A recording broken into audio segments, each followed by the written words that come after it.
Good morning. Welcome to the Epiphone Revival.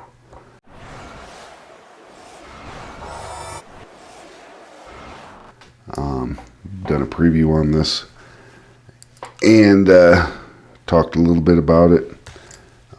Today's task is to, and you might notice a little difference in my voice because I'm using a lapel mic at this point, and which will make my voice more consistent. But the most important thing is that we no longer hear the clicking of the autofocus on the camera.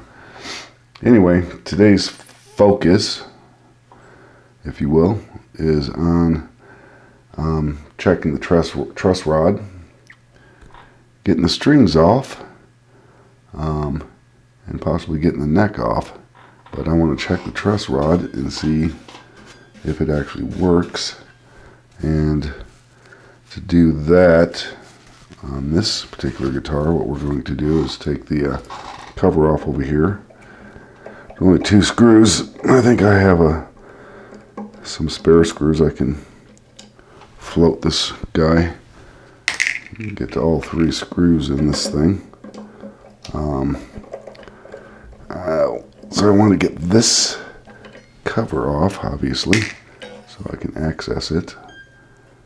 And looks like it's there. So that's a little bit twisted, a little tweaked. Maybe when I put all the screws in, it'll flatten it out. I don't know. Anyway. So up here's the truss rod is there, which is a good start. And what I want to do next is to tune it to pitch. I don't usually do this. Doesn't matter whether if it's exactly at pitch. I just want tension on it, because just like in the bridge video I did, the tension of the strings and the tension of the truss rod is also a balancing act if you're intending to put relief in your neck, which is a bow in the neck to help avoid buzzing as you go up the neck. I don't think this one will have a problem at this point because our action is so high. Further you go up, further it V's. So, anyway, this is the D string, so let's bring it up to D-ish. And then, of course, we don't have a G string, so, oops. Bring the B up to, I wouldn't be surprised if one of these strings snaps. Anyway, so we're close enough, a little sharp, no big deal. We're gonna go ahead and put our, little trusty capo on. And then we are going to find our feeler gauge and see what we got here. It's right about where it should be right now, which is 250 or 0.254 millimeters, or 0.010 inches. So what I'm going to do here is try to change that, and I'm using the truss rod adjustment tool that I found in the case.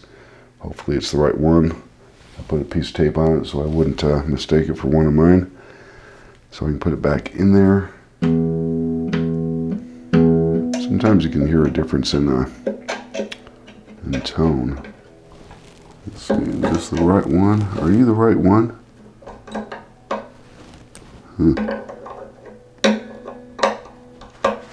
Yeah, it fits-ish. Okay. What I want to do is try to tighten it to get the relief out of it. And it is not, oh, there it goes.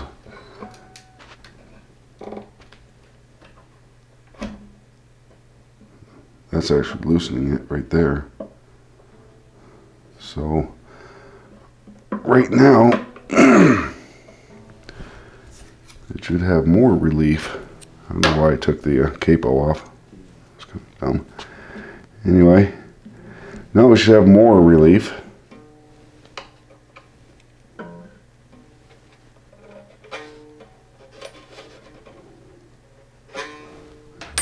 And that's awfully loose. I don't know if that's even doing anything.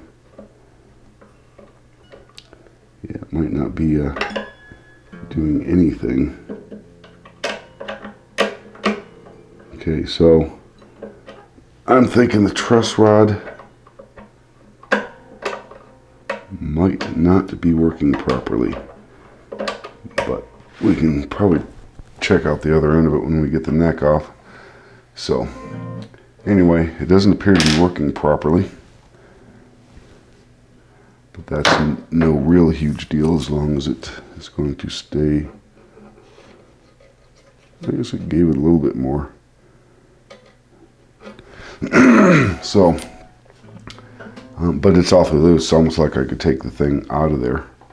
So we're not going to worry about that right now. What we're going to do is go ahead and get the strings off of this thing, and we'll move on from there.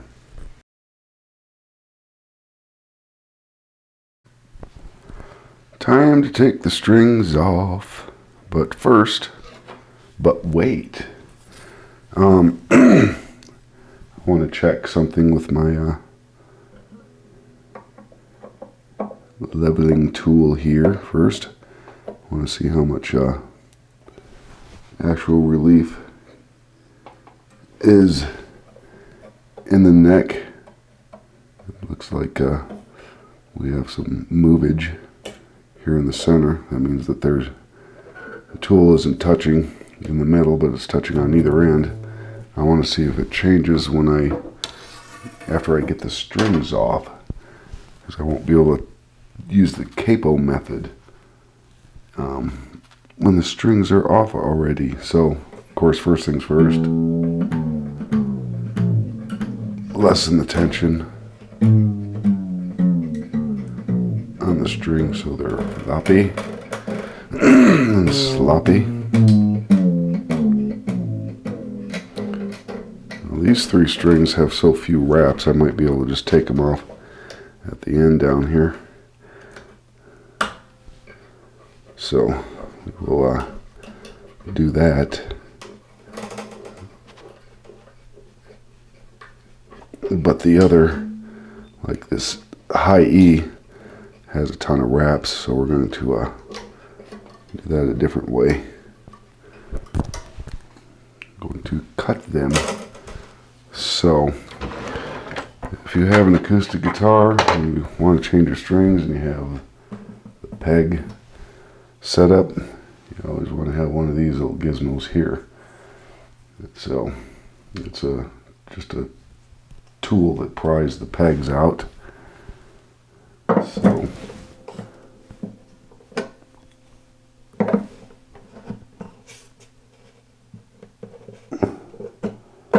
I like it. Oh, good thing there's a spare set of pegs in the dealio there. That one came apart. That's going to be an issue, getting it out of there. So anyway, pegs go in the little holes over here. I think there's a fresh set of pegs in the case. Oops, I didn't listen those yet.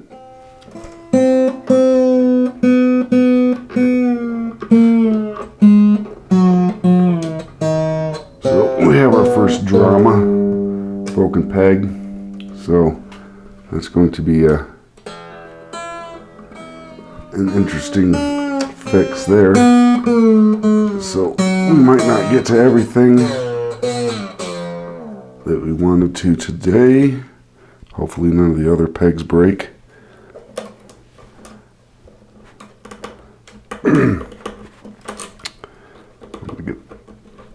low E out.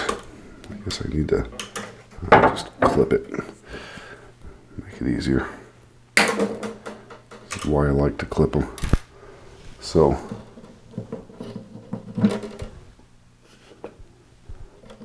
there's that one. Been in there a while. Low E has been removed. And next is the A.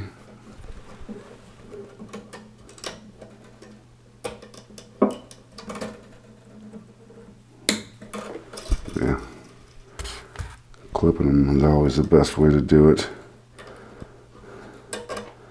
Especially for the thicker strings. They're hard to get the videos off. And that's the string in question, so I want to leave that here anyway. Let's see if it can assist in getting the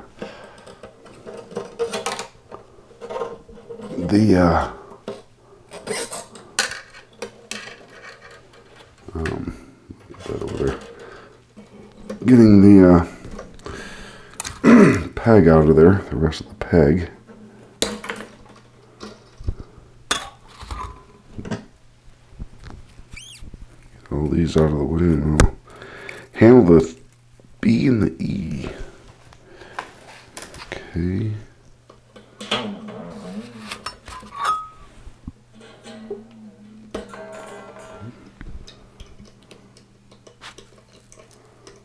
Okay, I'll work with that in a second. Get this one over here.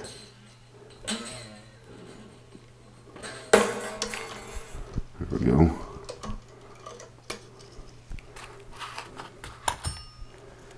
So, let me get the pegs out of this one. Carefully now. Oh, it's pretty far down in there. There we go. So, 5 out of 6 pegs, not bad. Get these out of here. And we will move on to the next indicated step, which is wasn't on the schedule, but looks like we get to try to extract a peg. So we're gonna have to get creative here. One thing we can do is push that down in there, which takes some of the tension off of it. And I may be able to, with any luck, reach inside of there and push the peg up. There we go. We're good to go now. So if you saw that, one thing that holds tension on the peg is when the string is pulled up on it. Oops, wrong way. Duh. When the string is pulled up on it, it holds tension on the peg. So if you push it down, it kind of releases the pressure on it. If you don't believe me anyway, because that's just the way it works. So, now we got that handled, we might be back on schedule. Didn't know how much of a nightmare that was going to be. Broken peg. One thing I want to check at this point is the functionality of the adjustable bridge. So I've acquired a screwdriver here. It looks like it moves up and down. Yeah. Just like any other bridge that's adjustable, electric or acoustic, do not adjust the bridge, especially up, with tension on the strings when it's at pitch. So with that, we will get on to the next indicated step, which was, I'll get those strings off the end of the neck there, off the headstock in a minute, which was to check to see if I've lost any. I lost a little bit of the of the relief, so it tells me that the truss rod is stopping the neck from folding too much. But yeah, I don't think there's any way I'm ever going to be able to flatten the neck out completely, which is not necessary anyway. It's better to have the relief that we saw in the neck when I capoed it. So anyway, next we will remove the neck from the guitar and start taking a peek at how we're going to shim it so that we can get rid of some of that high action the front here, because there's not enough adjustment in the bridge to lower that action to where it should be. So with that, we will be right back to take the neck off.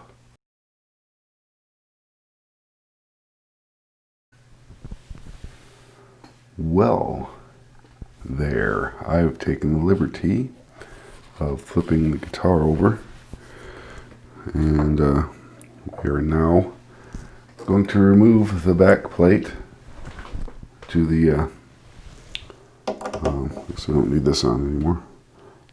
Oops. To the neck removal area, and see what it takes to remove the neck. I almost want to say that the screws are going to be pretty far down in there. I'm not sure what type of screws are in there, so we will remove it and see. It's really a rather interesting guitar, the way it's built.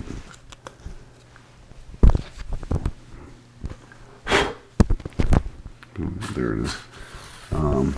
There's some buffing sludge down there. I don't think this is plate has ever been off, so it's not seen the light of day since 1979. So let's see what we got down in there. Just regular everyday Phillips head screws. So what I'm going to do here is I am going to move all my tools out the freaking way, and I'm going to take out this spacer here and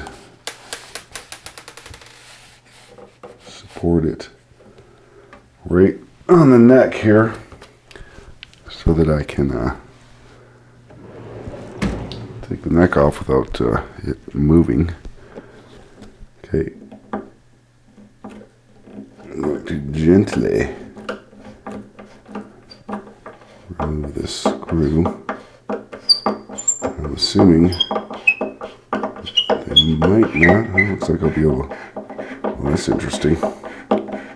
It's not a countersunk. There's a long screw though.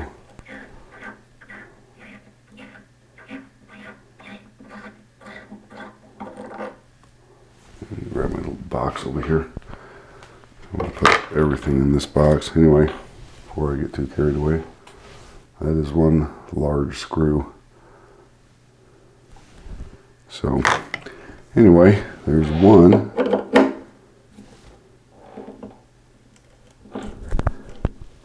And two's on the way. And if you can see in there, you can see the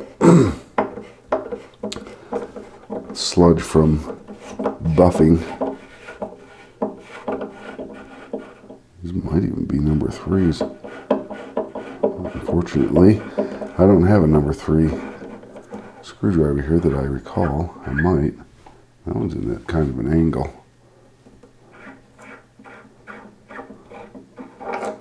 So here's 2 screws.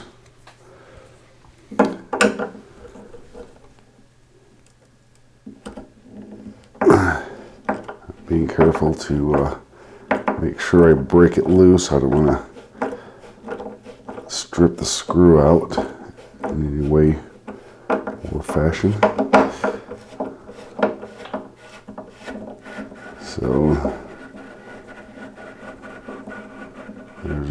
free. One thing I rarely ever do, and mostly never do, is use power tools on a guitar, unless I'm drilling holes or something like that. That was kind of squeaky. Whoa, easy now. Let me keep pressure on this until I get the screw completely out.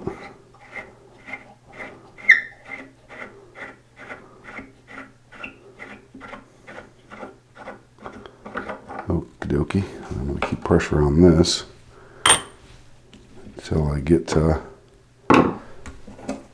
grip on that neck. Okay.